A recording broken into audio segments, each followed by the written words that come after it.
Good morning. Good afternoon, actually. It's 1 o'clock here on the East Coast. Good afternoon, everybody. Welcome.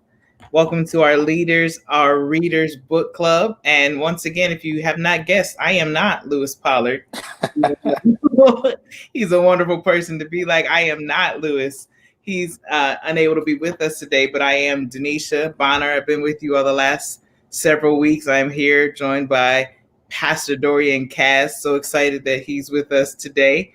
And we will be your hosts for the Leaders, Our Readers Book Club. Um, if you have not already done so, please make sure you go to all of your social media platforms on all of your devices, Facebook, YouTube, hit that share, invite people to join this conversation, to enjoy the discussion. It's going to be a great discussion. We are reading How Africa Shaped the Christian Mind. So take a few moments and hit share on all of your pages. Invite people to the conversation. Grab your coffee, grab your tea, grab your book, grab your pen, grab your minds, and we're going to get ready to just join into this conversation in here just a second. So once again, make sure you share, start a watch party, tell your friends, family, all your cousins and them to join the conversation. Here at YLC, we are so thankful to our visionary, Dr. Mark Moore Jr. He has been gracious enough to allow us the space to continue our not only our spiritual growth, but our intellectual growth. We thank him for this opportunity. We thank all of the staff and the great masterminds behind the vision of YLC for giving us this opportunity to be a part of this movement in this moment. So we also thank Mr. Pollard in his absence for trusting us with his vision as well. And we're ready to start our conversation. So before we get into the book, Pastor Cass, how was your week?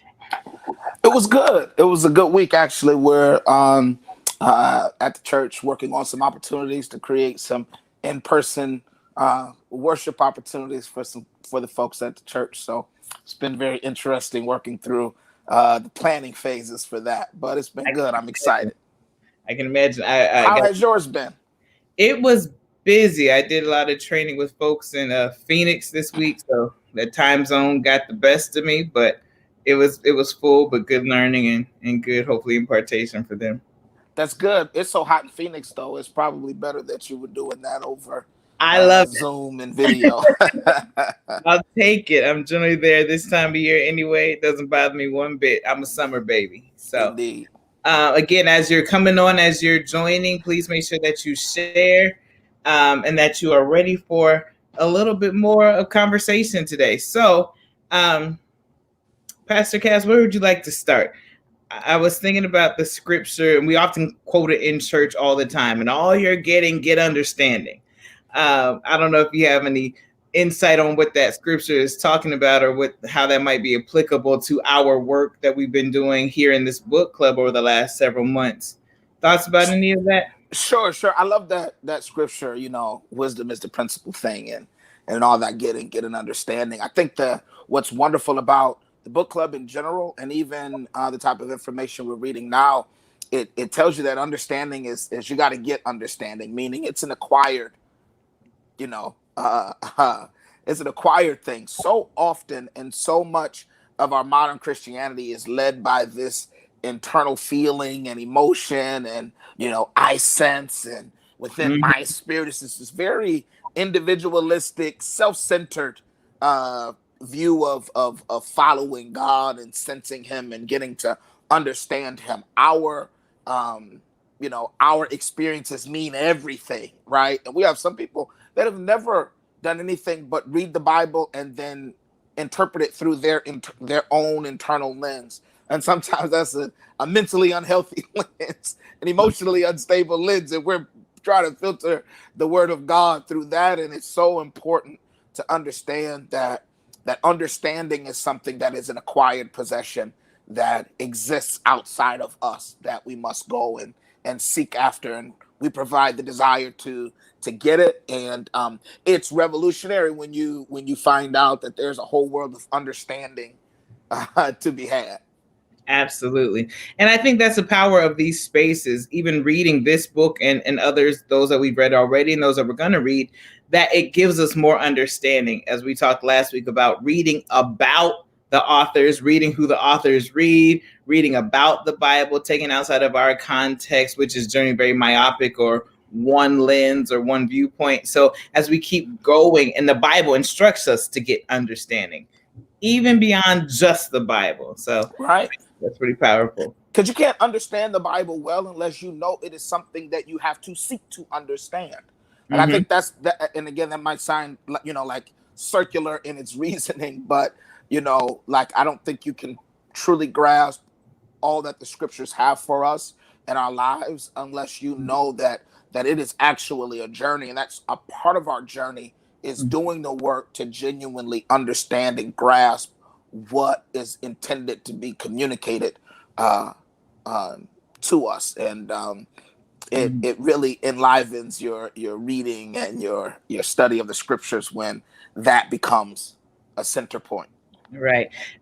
Just a little off script.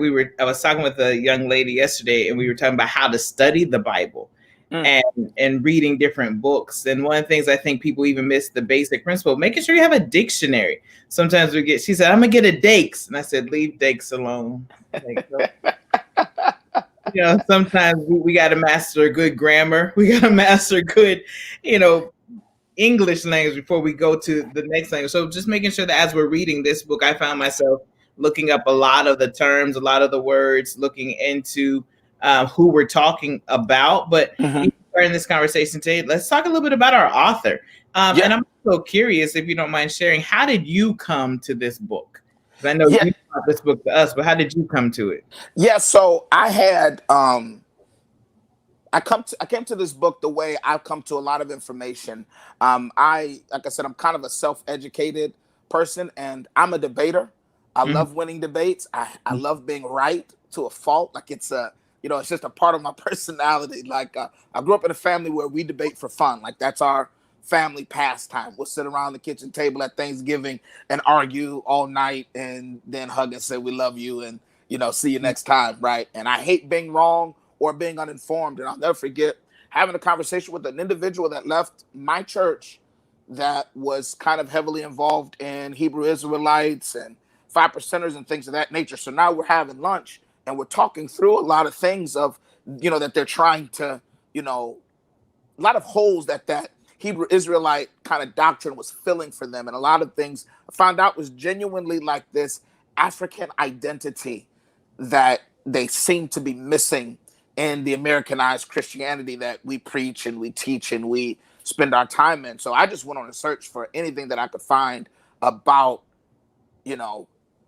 Christianity and Africa. And to be honest, my journey actually started with a book that is completely non-religious. It's a book called Things Fall Apart. And it's a novel. I'll never forget it. Okay. Yes. And I was in the airport and I grabbed it on my honeymoon. It's about 12 years ago. Because I read novels when I'm on vacation. So I grabbed Things Fall Apart and I'm flipping through it. And I was just blown away by the way that from an African perspective, Christianity as a tool of colonialism was presented and how it was destroying and tearing apart, this tribe. And that was the first time I'd ever seen Christianity painted in that light. So that was the first thing that kind of sent me on a journey. And this was actually a book that was referred by an author of another book that I was reading. Right. So I've read several books on Christianity in Africa, and this was just the quickest read out of all of them. Yeah, that's great. So as you can tell, Pastor Cass is going to be dropping nuggets all for all of our time, all hour. If you have not already hit shared, please make sure you hit share and join in the conversation. So I'll be honest, I had a stereotype in my mind. I don't know why. When we looked at the book, I downloaded on my Kindle, and in my mind, the author was Black. He was African. He was, yes. I don't know if anybody else had that vision. Today, for whatever reason, I thought, like, who is our author? I want to go in and read up about him. And one of the things that surprised me was that he was not Black, that he was of African descent. And so I figured if we're going to talk about this book, we should maybe talk about who is writing the book. And maybe the first thing what unpack is, why did I expect him to be an African person or a person of African descent? And did that change my philosophy or my thought about him as I realized that he was not? Mm-hmm. Which I think kind of lends itself to the rest of our conversation. Did you know that he was white when you first encountered him as an author? I did. I did. I Okay. did. And that was actually one of the things that drew me to the book. Because one thing, a lot of times we only think that black people are the only ones that are concerned or care about black things. So it's shocking. A white person, cares about something black or has to do with Africa. But I actually appreciated him because, getting a white perspective it's one thing to talk about, whether it's white supremacy or the structure of things from the vantage point of the disenfranchised. It's another thing to talk about it from the fully enfranchised, the fully vested, and you can find no more than a white man that, can tell you about what those conversations are like behind closed doors that we never hear. And for him to be looking to deconstruct, kind of this perception that he had been fully indoctrinated in was very, very interesting to me. And I love hearing those kinds of perspectives. So yeah, I was aware even before I started reading. At what point did you become aware that it wasn't a black person that wrote About it? 8:45 this morning. I didn't even think about it. I didn't even consider it. It didn't even cross my mind, I guess. And I think that that's something for us as African Americans to really think about. Like you said, I think sometimes that's the concept of struggle and oppression. It can be very tunnel vision that we're the only ones in the fight. We're the only ones who have this awareness. And I think not only just African Americans, I think as Christians, we sometimes approach the rest of the world as our viewpoint is the only one that matters. Everybody else having a different thought about it obviously is irrelevant or is not as sufficient or as much of an expert. So Sure. About 8:45, I looked them up. So let me ask you this, and again, we didn't. This is I'm so thoroughly, this is interesting to me. So, how or what changed from your perspective and perception of the book up until this point? What changed the most when you found out that our author was not black, or did anything change for you? I kind of went back between, does it make it even more valid because he's white? I think sometimes, again, when we think about white privilege or privilege in general, for the most part, white male privilege is the kind of ultimate privilege. Did it make it even more valid because a white man was saying these things? And for me, it kind of did a little bit, but I think I quickly came off of that. But I did wonder how many more people it would actually, they would find it more valid because a white man has sanctioned this. So I kind of wrestled between that. I had to feel the tension of preconceived notions, our own indoctrination, conditioning around who sets the standard for what's right and acceptable. Sure, absolutely. That's I think that whole idea, and I think that's something that we can probably get into in just a little bit, right? The idea of white equaling right, and if something is right, if it's proper, if it's appropriate, it has some sort of foundation in whiteness, and that definitely is kind of a mindset that we need to become aware of and start tearing down, that white does not equal right. However, if we're going to begin tearing down some of these structures that are in place, both spiritual structures that are harmful for our growth, natural economic structures, you have to do the work from both ends. We have to do the work from the end that, like I said, unfortunately, from the oppressed, the disenfranchised, the ones that have been under the weight of the system. And then there is work that must be done from those that benefit from the system and have been put in positions of power and authority by virtue of that system. Like, it's never going to come down, or it's going to be a whole lot more difficult to remove those systems and structures unless you have some individuals that are already in positions of power and do benefit from those systems willing to expose it. And I think that, to me, is what kind of put the lens, it was almost as an expose when when you read it from the lens of uh, uh, um, a traditionally trained, seminary trained white man saying, "Hey guys, we're taking credit for a lot of the work that Africa did. We don't talk about it, but we know." I think that was what was very interesting about it. It took on kind of the lens of an expose, like a behind the scenes, like, "Hey, I'm tearing the covers back so you guys can know, like, this isn't just a gripe you have. This is a truth that we have and we're aware of, and we're not letting you know," which is why the premise of the book, like, this is just an introduction, because this is important work that needs to be done for the growth of Christianity in Africa, so that we do not replicate the things that I know the Academy has done. That was one of the things that I enjoyed about kind of that perspective. Mm-hmm. I definitely would agree with you that when I started reading about his work, that all throughout the first 4 chapters, he keeps saying, "To the young African scholar, this is the beginning. We need to keep going." And then him realizing, there's a quote I want to read that said, "Ogden suggested that Christians need to rely upon the wisdom of the historical church, particularly the early church, rather than on modern scholarship and theology, which is often, in his view, tainted by political agendas." And I think it was at that point that whatever kind of thought I had about him, like, right, like he's going back to that truth that you were just talking about, ripping the cover off and really exposing, this is what we've been doing and what we've perpetrated. And if we're really going to have success, we got to go back and also put the credit where the credit is due. Absolutely. And that quote, I love that quote. So tell me, Elder, when you read that quote about the value of the lens of historic Christianity, like, what resonates with you? Because that resonates a great deal for me. What about that resonates with you?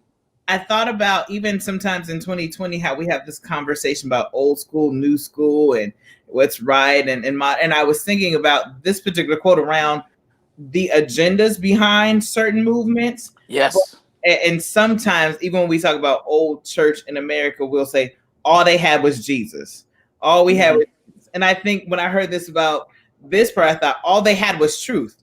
All they had was this real experience that was authentic, that didn't have some of the other hidden agendas in it. And so if we're really going to reclaim our time, as we love to say, from Auntie Maxine, or if we're really going to reclaim truth, we've got to go back to where it started, which includes this, and really in its purest, or as we like to say in apostolic, unadulterated word, like really going back to that place and seeing where we fit in that. I had the opportunity a couple years ago to talk with Paul Young, an author. And the things I said to him was, I see people of color all throughout the Bible.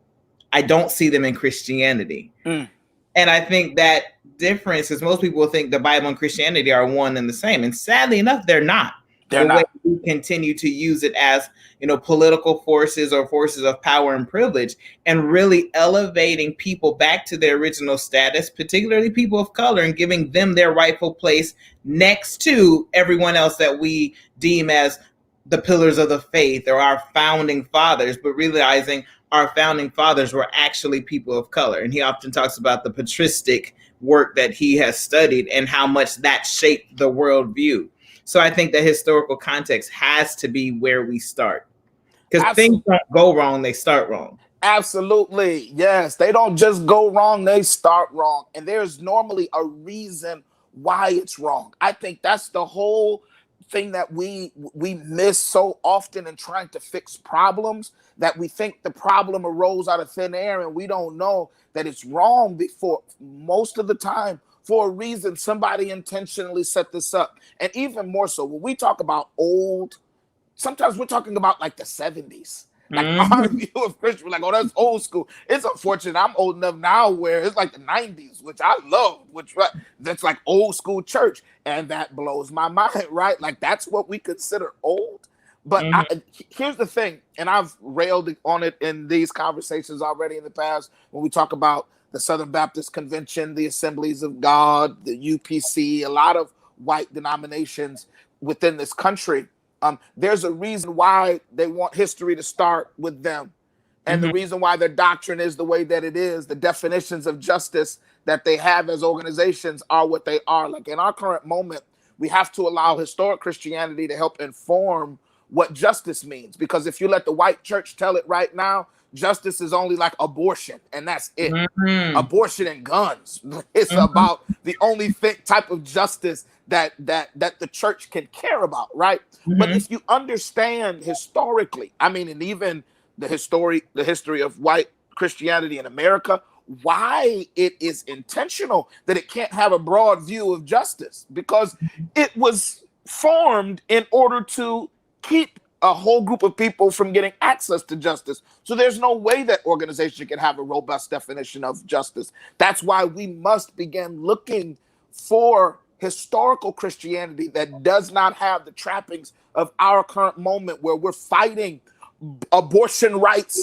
Like that's a fairly modern fight to be fighting, right?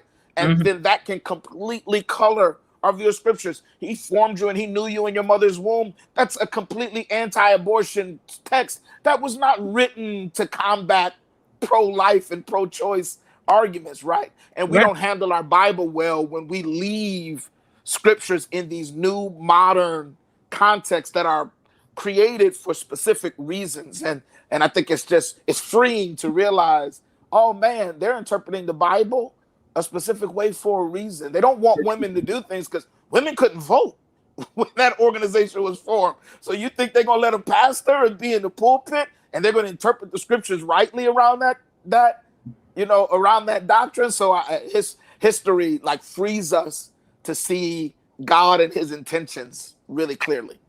And man and his intentions, which generally don't line up. This is true. If you have not, you got to hit share. We got some good stuff going on. Invite your friends, invite everybody. Tell them you don't want to miss this conversation that's happening, because we're getting free, right? We're getting free through the Spirit of God, and we're also getting free from through knowledge and history. So, Pastor, talk a little bit about the 1619 Project and how that even falls into this context of historical Christianity, American Christianity, modern Christianity, any of those things. Oh man, so I had that in my notes. Like 16, I just put 1619. So first of all, it's a New York Times Magazine article. I don't know if our readers have spent any time with it, and I love it. As a matter of fact, Nicole Hannah-Jones, who was the journalist that compiled it, she came to Detroit, and I went to see her in person. Like I left work, like, hey, y'all, I'm going to check this out. I gotta leave because I gotta head downtown and check it out.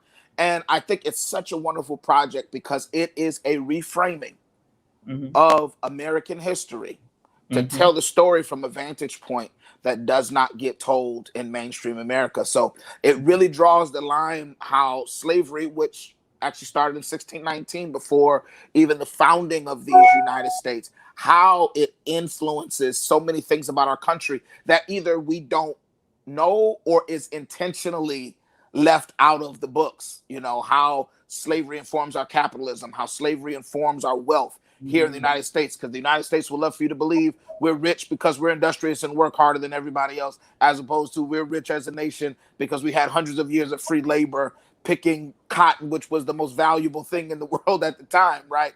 And she does such a wonderful job of reframing not our moment, but our history, that then allows you to see our current moment differently. And I think it's just an amazing, amazing project. And I love it as well. And I think for all of our leaders and all of our readers, it's definitely something we need to understand. Even when we think, because we talked last book around the new Jim Crow and understanding how we got where we are, this backs it up even beyond the 80s, the 70s and 80s to literally about 400 years ago. So really making sure that we take some time to, in our get some more understanding around American history and how Christianity shaped that narrative, right? Yes. And I think that's where we lose a lot of our brothers and sisters around Christianity being the white man's religion. It was the slave master's religion. But coming back to our text that we're reading now, that Africa shaped Christianity. Now, what people did with it, yes, you can't blame Africa for.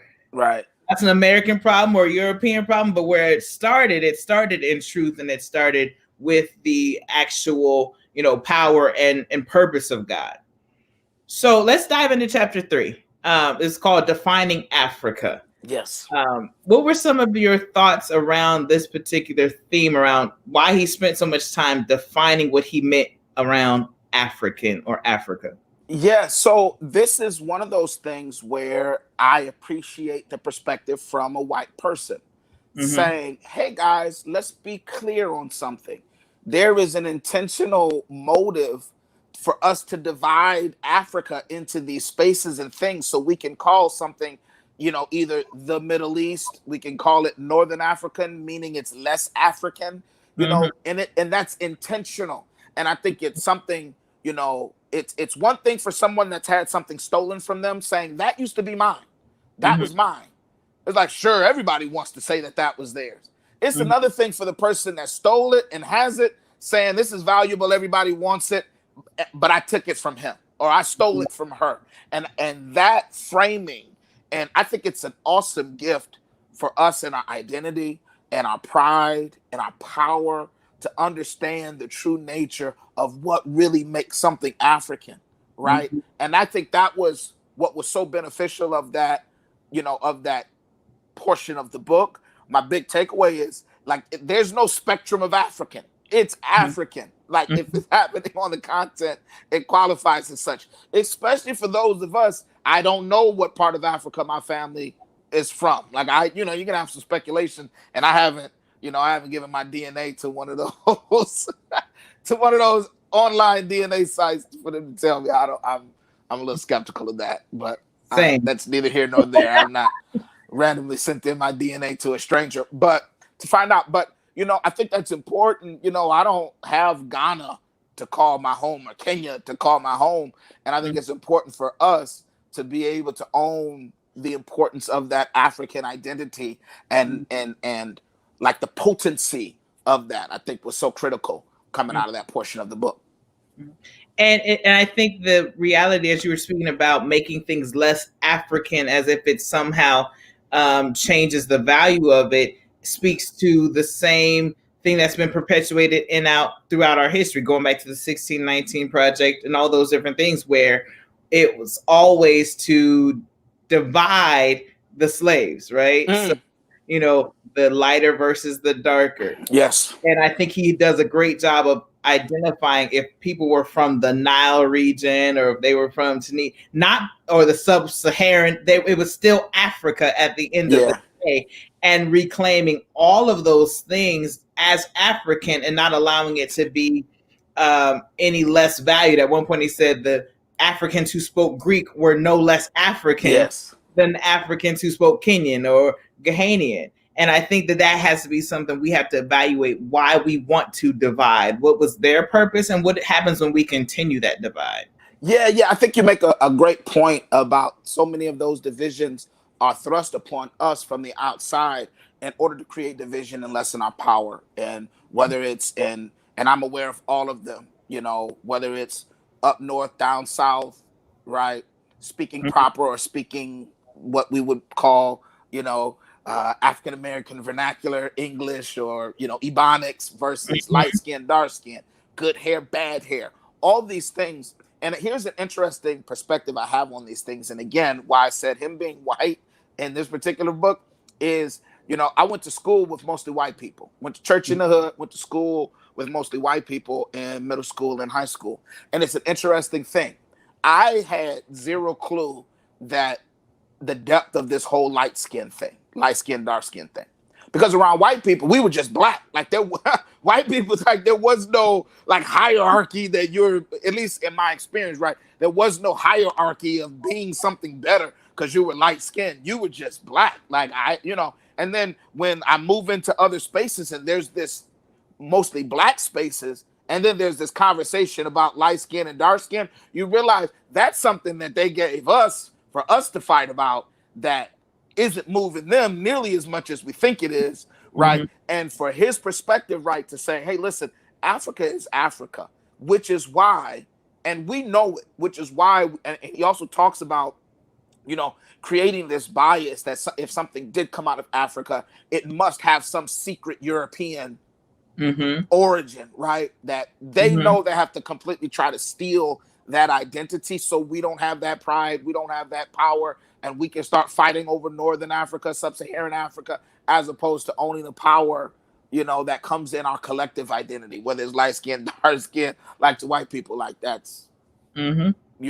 you're black. I never forget, I got to college and I got a little bit of a tan going here right now, but and I remember somebody saying something about being light skinned. I was like, what? That got nothing to do with anything. Like, I literally didn't know I was supposed to feel like I had some advantage because of that. Because I went to y'all light skin up there. I didn't know it was supposed to be some kind of advantage because I was just a black boy, like period. And those are seeds that are sown of division in order to keep us from collectivizing our power and our identity. Mm-hmm.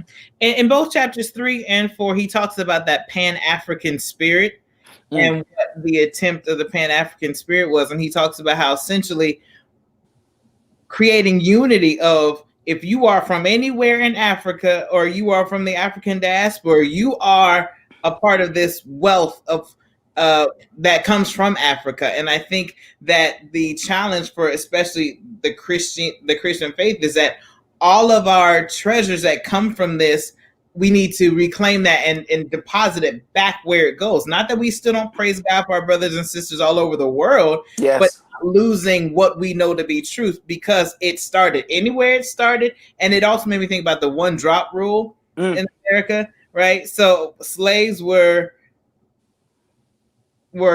marginalized based on the fact that if you had one drop of black blood, you're black. Yes. And it's about how we can apply that to this type of thinking too. So whether if Augustine had a Latin name, if Origen had a Latin name, he still had one drop of black blood, so he counts. It's interesting. And positive things, though, is just the other way. Like, if there's one drop of white or European influence, we're gonna take that as ours. Give me that.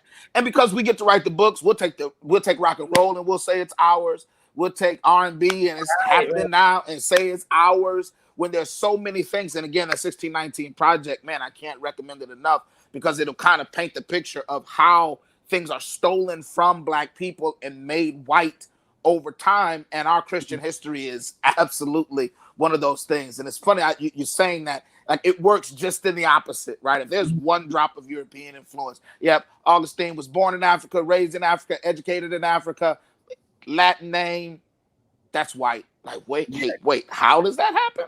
Right. And it's so interesting. And just for those of us who are joining, we're reading how Africa shaped the Christian mind. I see some people who have joined and are asking what we're talking about here. And you can get the book on Kindle right now. I don't know. I think it's on back order from some of the other means. But again, we're talking about how Africa shaped the Christian mind and looking at how our sources or our founding fathers were in their identity as well as their genealogy African, but often European scholars have taken the credit and or whitewashed history to paint them as something different. We talked last week, literally, when you look up some of the names of the people, the paintings are not showing them to be true to life. They're not phenotypically correct, or they don't have the right features that would show what they probably looked like.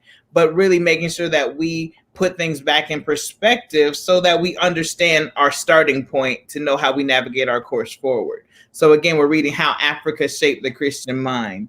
One of the things I kept asking myself in this chapter was, what is black enough? That concept of black enough. And I think in 2020, when we have, the Black Lives Matter and all the different realities around allies and standing with and who is who, how do you think that theory of black enough still takes shape in our world right now? And how can this book help us? Yes, that's a great question. And I actually would love for you to have some thoughts on it. But I would love I want to hear what you and your perspective when you hear acting black, and and I know all of us, every black person that's watching this right now, you've heard, if you haven't said it yourself, you've heard somebody say, "Oh, they acting white," or "Man, you hear the way he talk," and dismiss certain things about black people or certain black people because they were acting black. In your experience, how do you categorize that whole theme of acting black? For me, one of the things I have to constantly pay attention to is the tension between what I know and what I've been taught, what I'm learning and what I have been taught, right? So I would probably, without thinking, if I'm not being mindful, I'd be like, oh, here she go acting white. I was literally on a consultation call yesterday and someone was talking. I was like, who is this Poindexter dude talking? Like, and I have to check myself because I know where that comes from. I know that's not a healthy thought. I know that's not a socially conscious or just a godly thought, even. It comes from those years of indoctrination. I don't know if I said this before. My father was born in 1940 in Georgia. Mm.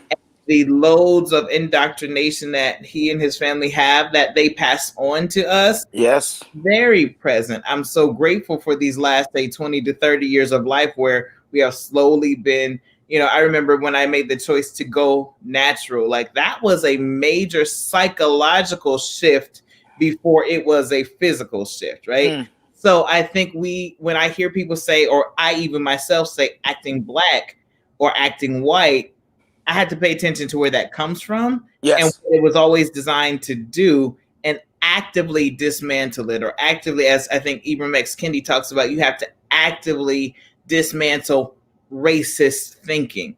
And white people aren't the only people who are racist. No. We don't want to talk about that, but we do a lot of racist things ourselves, such as say you're ghetto, or you acting black, or you acting white. That's so much the language of the oppressor, and it has so many emotional and detrimental types of effects on us. And if we're not careful to pay attention to that, we perpetuate them.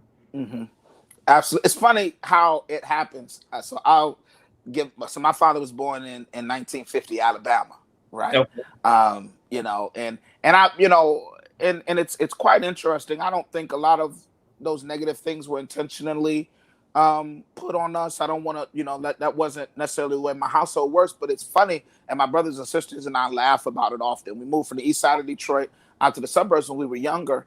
And I never forget making fun of each other if we caught each other talking white. Mm-hmm. Like that was and I'm talking like fifth grade. Like we'd get off the bus and we laugh at one another. Like, I heard you back there talking white. Like that was a thing. And I don't remember whoever told us that, or to make some delineation between, how we were talking on the east side versus how we were talking out in the suburbs, right? And this whole acting black and acting white thing, I realized is, it's trying to it puts boundaries around blackness as if and to ensure that only certain things are given credit. Like our culture is only giving credit for certain things. That to me is the real detriment of the whole idea of acting black versus acting white. It is so that the powers that be, the narrative, can control what our culture can take credit for. And acting black is and if you don't speak and talk and walk and wear your hair and live in the neighborhoods we qualify as black, all of a sudden we may not be able to take credit for what somebody from that neighborhood that speaks that way, dressed that way, produces. When in essence, black, and again, we can go down that whole thing of it's a creation, right? Like it wasn't a designation. White absolutely is a whole made up thing. And it has a very moving definition that moves. Italians weren't always white. Jews weren't always white here in America. Irish people, who is like as white gets to me, weren't always white in America. Like these are things that when you start reading, you find out how malleable and movable these definitions are. And they're created for a very specific reason. And one big thing is so our culture can be confined to producing certain things and not taking credit for other things. When I don't care if it's a black person here in America, if you've never seen another black person in your whole life, if you lived in the middle of Montana, you're black and you produce black things. And I know this not because you grew up around other black people. It's because black is a result of an external force that you don't get away from just because you moved to a mostly white, predominantly white neighborhood. And those forces that our culture pushes on us are a lot of the things that help us produce what we produce, which is why black is black, man. And I don't care if you talk like somebody from the whitest of the white areas, and you never grew up around white people, you still produced a black product because you came out of a society that treats, views, and oppresses black people everywhere. And I think it's so interesting what you were just saying about talking black or acting black automatically being seen as negative, Mm-hmm. and the reality that anything that's not black is right. Versus when I looked at some people and I think to myself, and also going back to our author being white, right? Yes. Why is it good because he said it versus when we said it? Why I don't know if anyone said it, but is he a better author than Michelle Alexander because she was black? Mm-hmm. And really looking at how we second guess ourselves and we make ourselves second class citizens when we say things like, oh, you're talking black, as if Mm-hmm. there's something to be ashamed of, and if this is the prize to be considered white. And it's really microaggressions when we say things like that to each other, like, oh, you sound educated. What did you expect? What does that mean? Only white people to be educated? Or Yeah. you talk proper for someone from the South. Is that what we expected? That only bad things can come from certain areas? And the sad part is we have believed most of the lies that other people have told. So this work is so powerful because it gives us more heroes, if you will, to look up to. I think we all love to look at Obama and Desmond Tutu and Rosa Parks, but we have more heroes that we can add to our family tree that speak to the wealth of who we are. Yeah, you know what? And I think this is an interesting piece, and this is completely off topic. And Denise and I talk about this. I used to always say, and when we talk about expanding our identity of what it means to be black and even African, I used to always say, and I'm old enough that when President Obama was first running, like, I was a fully formed functioning adult. Like, I was well into my adulthood. I'm 39 now, so I was in my 20s. And I used to always say, I don't know if this would be going the same if he was Leroy Jackson from Cleveland. Because of how we view these identities, that he's Barack Obama from a Kenyan father. I said, I would feel like this would just be different if he was Leroy Jackson from Cleveland because of how we see blackness in these different contexts. Well, I don't think you're wrong. I think we have history that shows us. Look at the other black candidates that did run for president and how far they got / didn't get. Yeah. And I think that there are, just like we looked at with Rosa Parks and her being the right person for the movement. Absolutely. And the people that came before, what qualities she had that they didn't have. I think that Obama, even though I rocked with him, there were things that he had that were palatable for white America. There were things that were palatable for not only white America, but for the world that, sadly enough, Jesse Jackson didn't have. Herman Cain, rest his soul, didn't have. And I think that we have to pay attention to that. So yes, it was a win for Black America, but it still also highlighted how far we still have to come. Yes. Yeah. I feel like it would have been and I laugh now because I think back a lot of my conversations I had about him when he first hit the scene, and I was like, who is this? You know what I mean? And I'm like, I'm not ignorant to black movements. I'm like, I feel like I would know this person. Like, I should know this guy already. Like, how come I don't know him? Right. And I think, that his alignment in his identity, wasn't fully formed and born. Like, the black community didn't introduce him to the world, if I could put it that way. Like, we introduced Jesse Jackson to the world. We made him somebody and then said, hey, the rest of the world, here's one of our champions. Like, that's how a lot of black leaders from the past we made them someone first and then introduced them to the world. Barack Obama, that wasn't the case. The Democratic National Convention introduced him to the world. They made him somebody first. And then we all jumped on like, oh, well, he is black. We'll take it. Let's run with it. And I think it's important to understand the delineation between what it means to be, a black person of the black community, born by the black community, shaped by the black community, but then also owning our entire identity. And the same way all of us took pride in that beautiful black family being in the White House and what it means to have somebody that, and it's little things. And I'm a, I'm a big thing when it comes to politicians. I'm much more policy over symbolism. Like, I care less about the symbolism of a politician and more about the policies and the laws that they pass. But Mhm. it is something to know that there's a barber like mine at the White House. You know what I mean? Like, somebody got some wall clippers in there doing their thing. Right. With the Iron president. Michelle's hair the right way. Exactly, like that Mhm. smell that's in my house, like that. Mhm. When the hair is getting pressed, is that smell has been floating through the White House at some point. Right. Those things are important, and it should give us so much. And kind of taking us back to the book, it should give us a passion to believe in what we produce and its validity. I think that's the critical thing that him and that portion of the book talking about owning what Africa produced, all of it is we should be the first ones by virtue of reading this information to feel like what we produce is valid.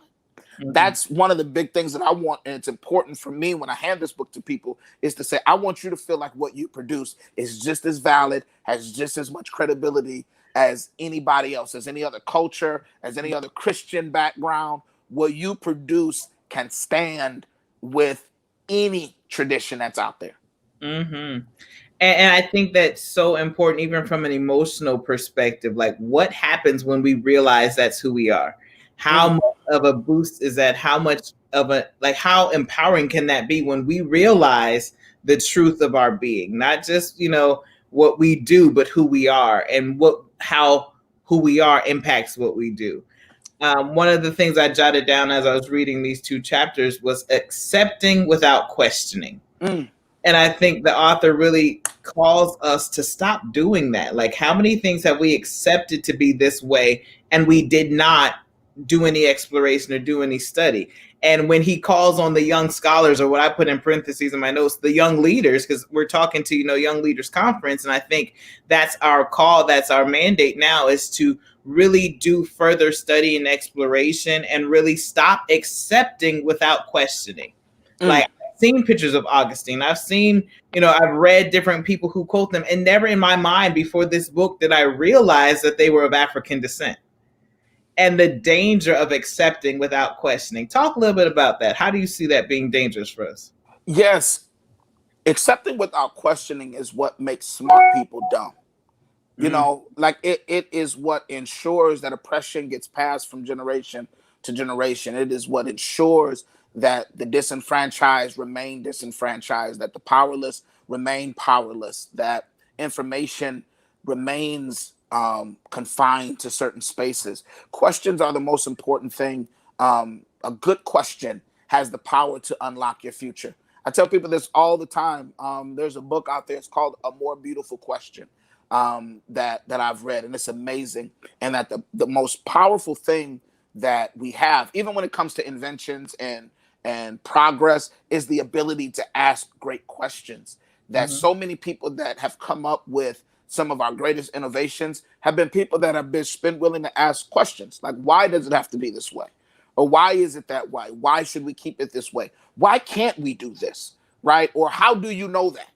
mhm. And it's like we're born asking a million questions, and then the world beats those questions out of us. If you've ever had a kid, when they get to 4, I got a 4-year-old, my youngest is 4, and it's why all day, why? And he answers it, like I give him an answer and he responds with why all day. Like it's like 300 times a day. Daddy, why is this? Why is this? What is this? Why is this? And I can notice I've got 5 kids and they're all jammed in there. My youngest is 4 and my oldest is 10. And in those years, there's five kids. But that's a whole other story. Praise the Pray for Lord. me. Pray for me.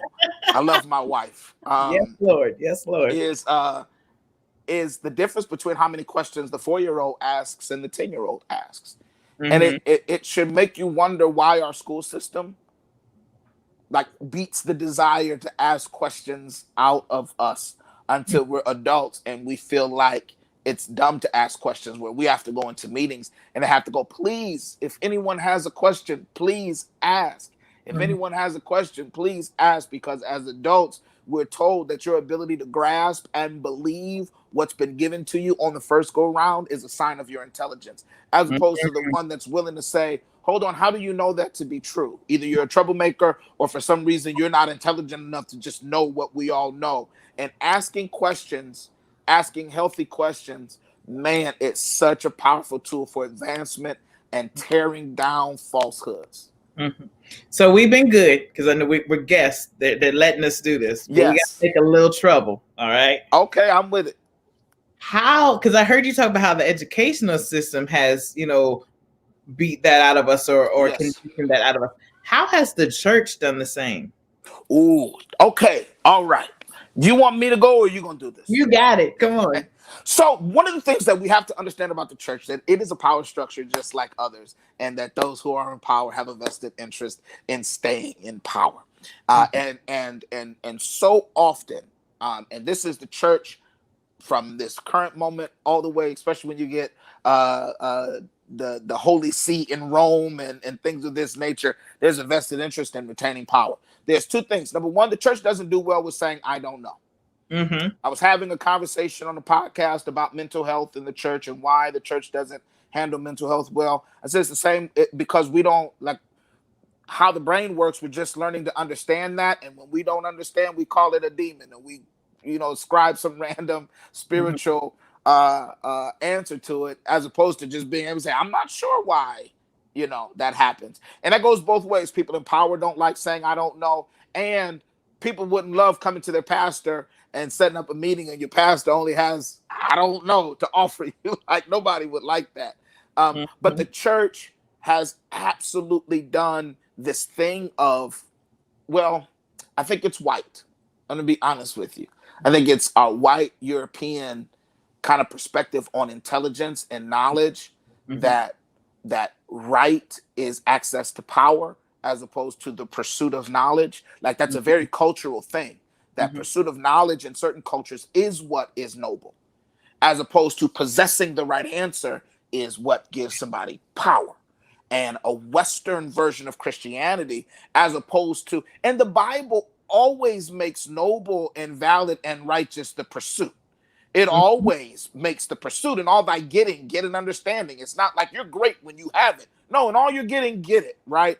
He's found of them that diligently seek him. The path is always what the Bible venerates, but a white Western power structure, the possession of the right answer is what makes someone powerful. So I have a vested interest in saying that the answer stopped once I got it.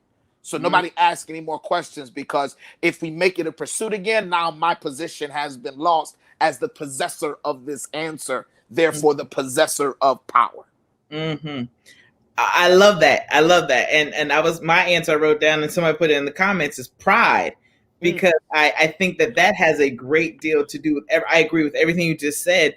And what happens when we look like we don't know? Yes. Because we have been so esteemed, or so conditioned to esteem knowing, not searching, that my pride, it gets in the way, especially if you come to me as someone who's supposed to know and I don't.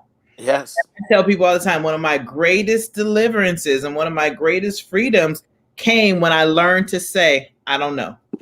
And the problem with that, especially because some of us, and God is faithful and he's good to us, that some of us have certain aptitudes and intelligences and giftings. And when you have that couple, and not to go too far left, but coupled with even sometimes rejection and abandonment, right? We get into a space where, like, I will never need, I will never not have to have, I will always have this self-sufficiency, all that kind of stuff. And when you have a gifting and an ability, and you also have hurt and brokenness, that becomes your path forward. That becomes the thing that draws everybody to you. Wow. And we don't pay attention to that. That's a trap for the enemy, right? Because Denisha always knows. Denisha's always in charge. Denisha's always good. Ask Denisha, right? And if I need that, it's like the Wizard of Oz, right? He's the wizard. He's the only one who knows. So when he's going back there fumbling, he's like, pay no attention to the man behind the curtain. I always know. And if we're not careful, the enemy will keep that trap of pride of needing to always know, because that always secures my position in your life. And one last thing, I remember reading The Miseducation of the Negro. And it was one of those books, like you said, when you get it, you put it down. I read the line, and it talked about how, left only to teaching and preaching, what else was the black man to do? Mm. I said, there it is. I got There it. it is. Because it's a white construct when we look at African Americans in America, where we were marginalized, didn't have opportunities. Church becomes one of Absolutely. the few places where we can have power, authority, prominence. We have 7 members with 15 armor bearers. Absolutely. And I always say on Sunday night, sometimes watching the social media, I'll say, y'all know tomorrow you go back to being a custodian, right? That's true, but that Which is hurts. a reputable job. It pays your, bills, gives you insurance. But in church, we can be the great whatever because at work we're not. Yeah.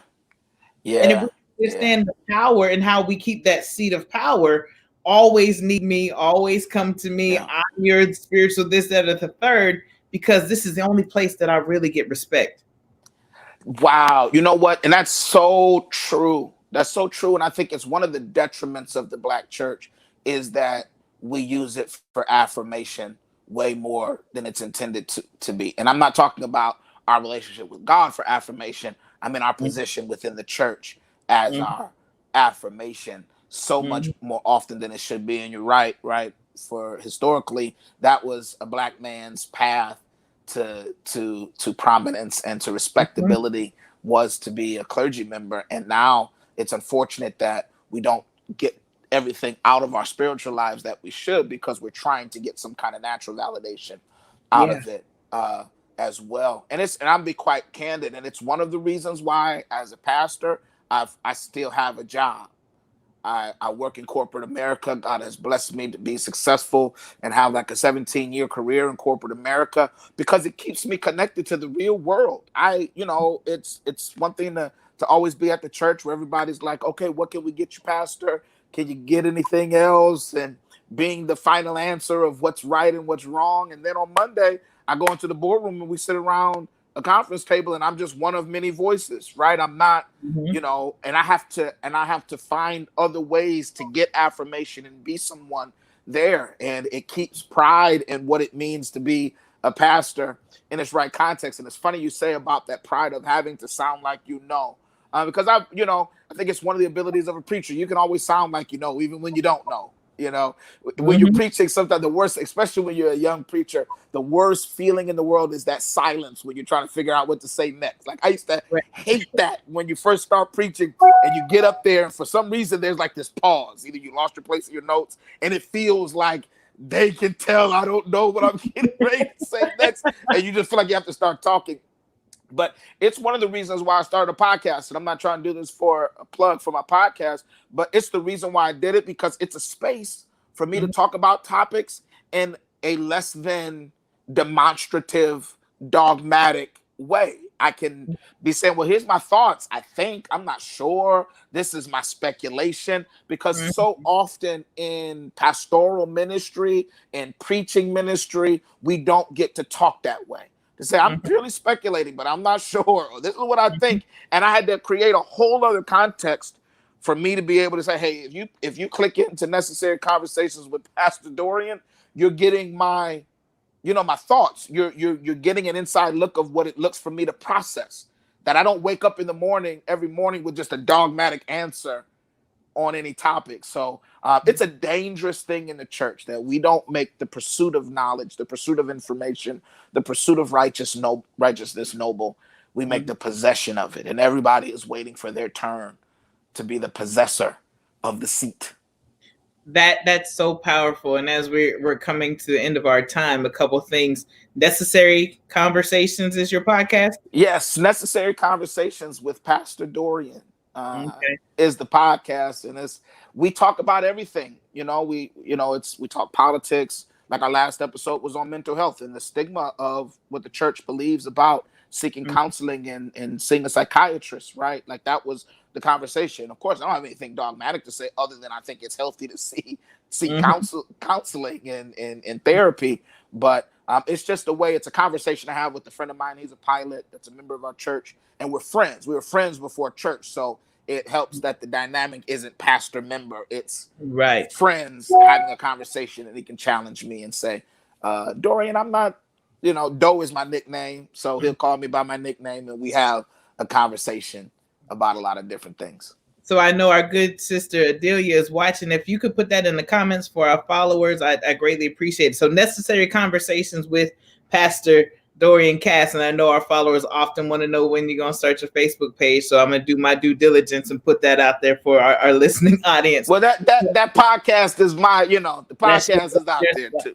But I think as we bring our time to a close and start to think of our last minute thoughts, what you were just sharing is so important about how, as young leaders, we need to be a part of the transition back to questioning and searching and looking and seeking, not the ends to the mean versus the journey. Sometimes Yes. we get so caught up on the destination that we don't pay attention to the journey.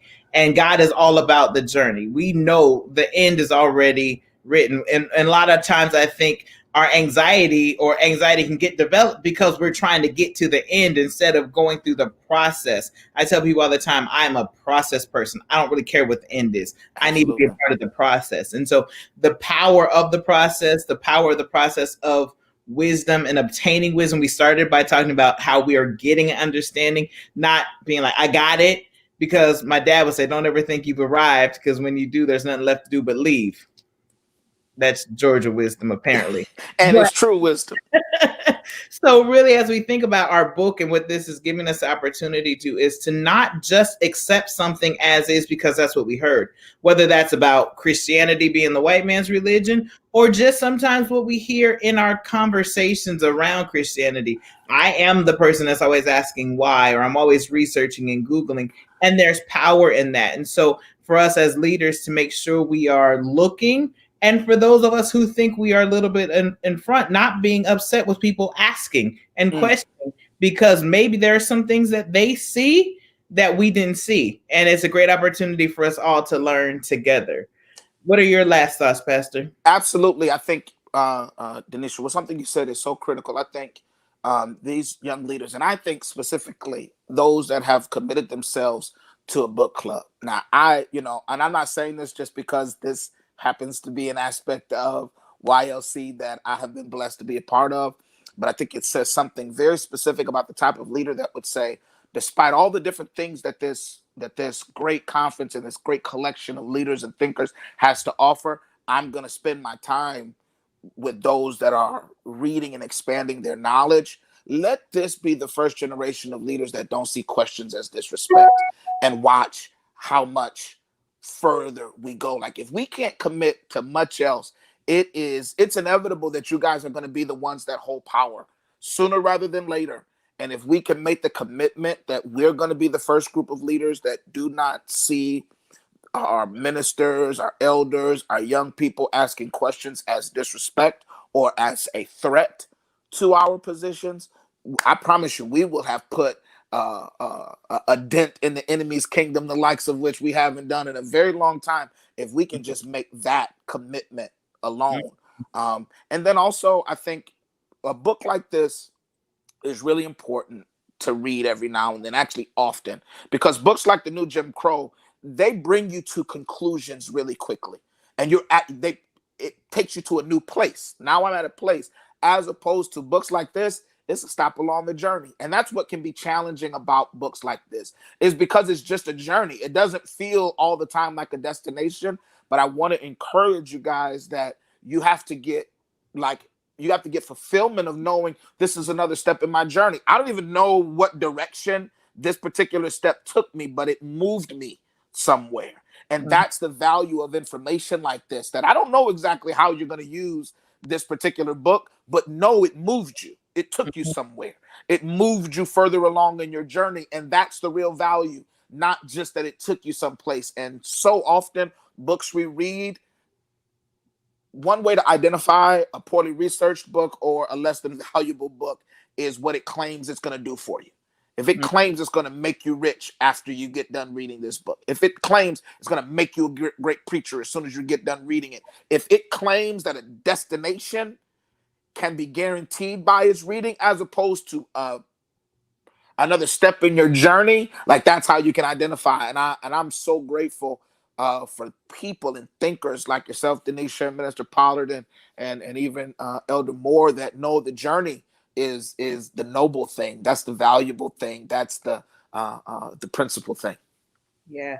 And I think in 2020, I've had the awesome privilege to work with a lot of people in a very close emotional way through therapy. I see so many people who have so much anxiety, especially in this day and age, and in young people, because there's a journey or there's some destination that is promised. I can be rich by 30.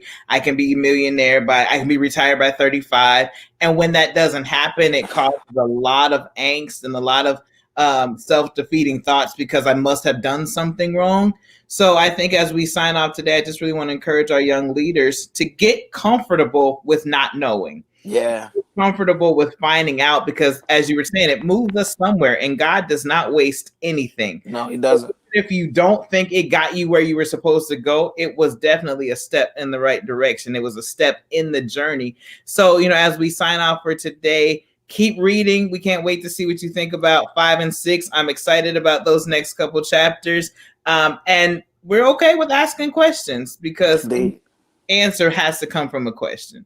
So, Pastor Cass, thank you so much for joining us. Pastor Elder Moore, thank you for this opportunity. Minister Pollard, thank you for this opportunity. And we'll be here next week with How Africa Shaped the Christian Mind with the Leaders Are Readers Book Club. Have an awesome weekend. We'll see you next week.